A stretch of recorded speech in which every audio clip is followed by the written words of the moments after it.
Hi all, so welcome to this channel again, and today I will discuss this topic, that is introduction to SQL stored procedure. So here in this video I will show you how you can write a simple SQL stored procedure, and how we gonna create them and how we gonna call them. So basically in this video I will not even use the RPG programming. So basically everything would be SQL programming here, and even the call are also from the SQL way. So earlier I created videos on SQL functions, and then if on using ACS or FTP things, and I decided to have videos on different topics on the every day, so that one should be engaged and not the things not become boring for every one of us. And so that's why I came with this topic, that is introduction to SQL stored procedures. So today you'll learn this. Let's start with the demo. So this is an source member where I will be writing the stored procedure. So the first thing is to create the store procedure. So for that I would be using the create command. Create or replace, let's say if it's already created it would be replaced procedure. The same in case of function, we would be using the same syntax. Instead of function I would be using procedure keyword here. So create or replace procedure, then the procedure name. So let's say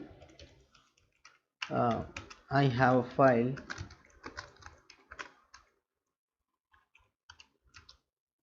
So I have this file and I want to create a stored procedure which inserts the record into this file. So this file has two fields, name and gender, of length 20 and 1 of character field type. Let's create a function. Let's create a procedure. So insert record to pf8 underscore t, then bracket start.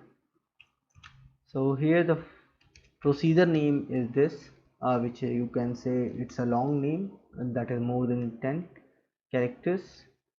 Now here we need to give the input or output parameters. So if, let's say, if there are input parameter, we will define like this in. So here p underscore name char 20 in.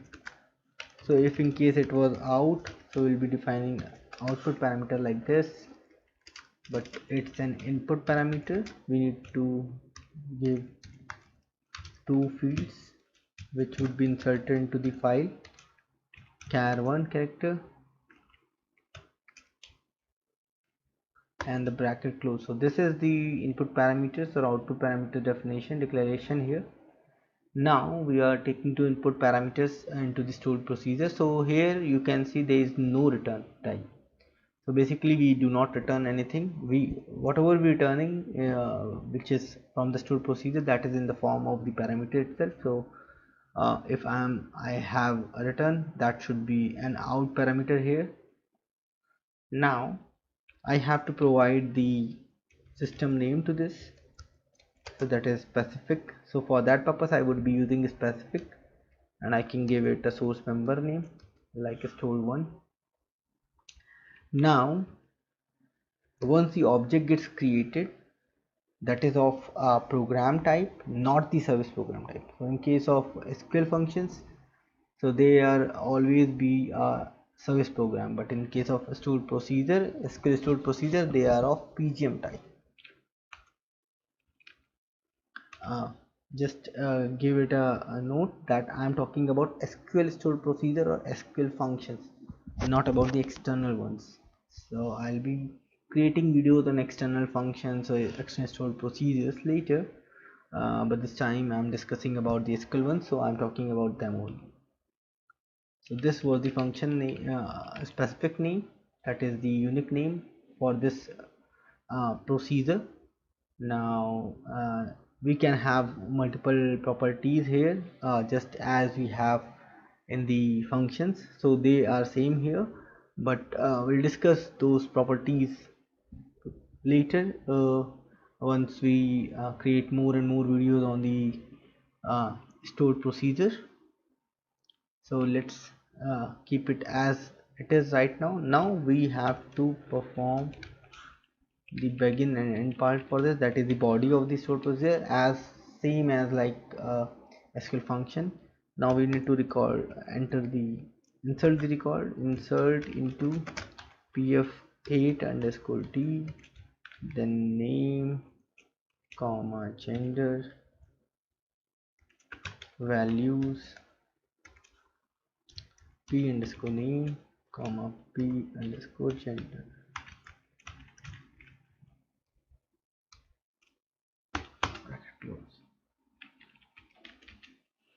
So you can see I'm inserting the records into this file, and the values would be coming from the input parameters, so they would be inserted.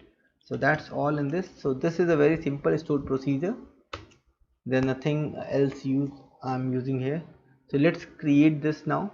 So for creating this I would be using run sql stm command. So just take F4, source file is stored proc, library is this, source member is stored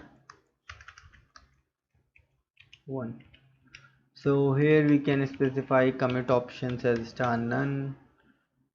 We can specify these things in the procedure properties as well inside the source member, but we'll discuss that later. But this time let's have these things from the command itself. We can even specify the debug view for this, so that we could be debug this stored procedure. Let's leave this now. We'll just create this. Okay, so we have an error. Let's see what that error is.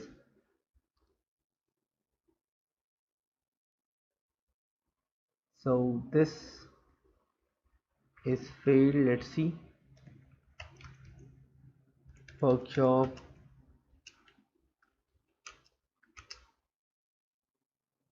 keyword in not accepted. Okay, so we made a mistake, that is we didn't use the comma to separate these two parameters. So now just run that command again. What happened now? Just check.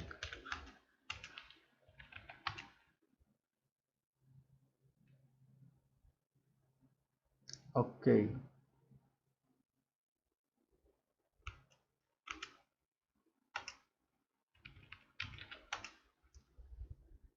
so here you can see I'm using two brackets. So this was the begin bracket, start bracket, and this is the end bracket for this. Now let's create that stored procedure again.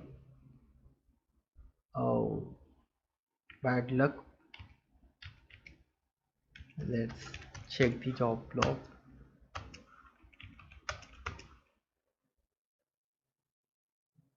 Okay, it is saying stored one already exists in this library. So let's say I would have already created some.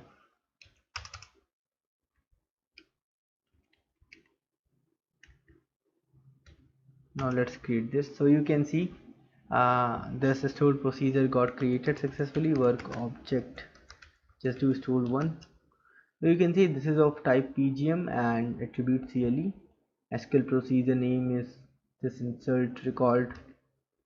So if I just copy the stored procedure name, so whenever we are calling this, we will be calling the stored procedure with its name, not from the specific name. Just do SQL. So currently this file has no records. So let's first check whether our procedure created or not. So we'll be checking in qsys2 sysprocs this time. So either we can give the routine name that we have copied or the specific name.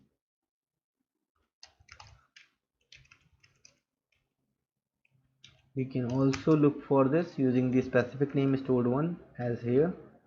So you can see this stored procedure is of SQL type and it's calling the program stored one present in library easy class 1. We can check further parameters. We can check this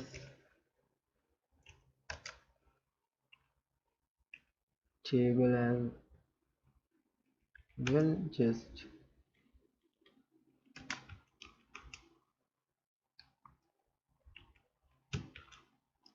check this with specific name.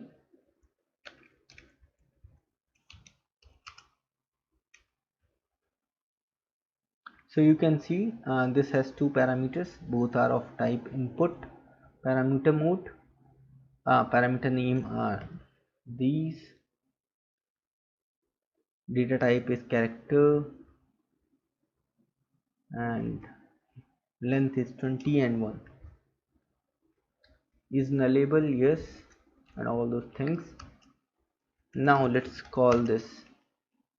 So for calling this, I need to call this with the procedure name. Then I need to pass the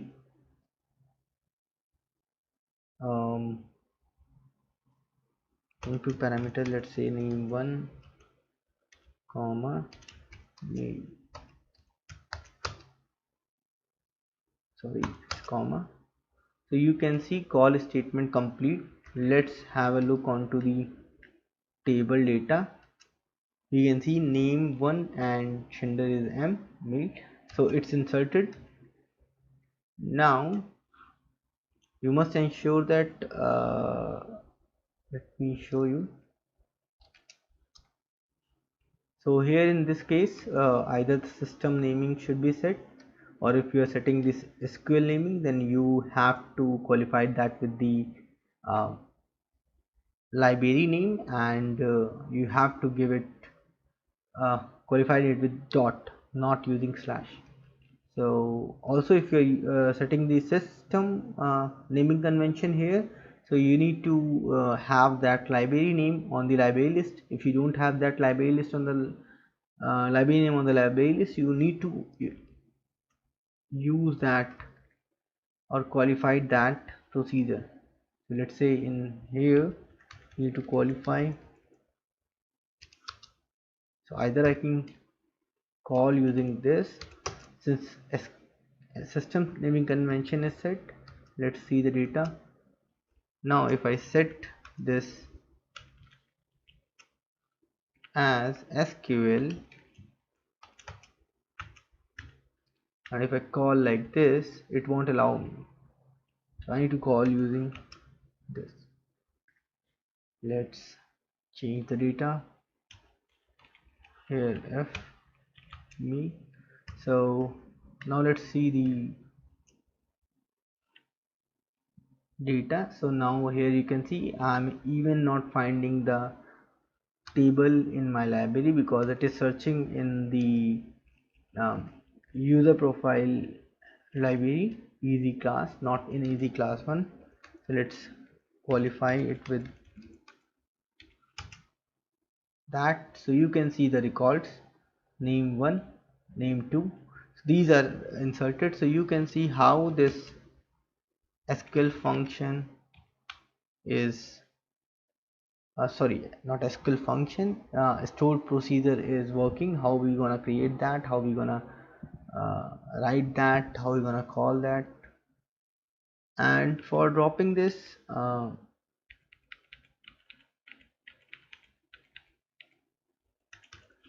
what you can do is either drop. So if I shift F1 1, So as I already told, either you would have sys or SQL.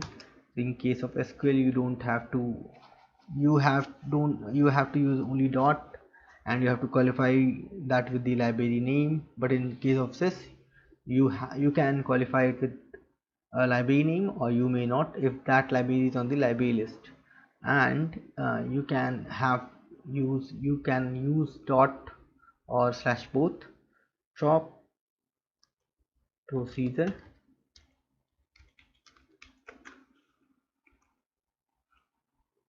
this. So this is not found in the library list. So if I look at the library list, you can see that library is not on the library list.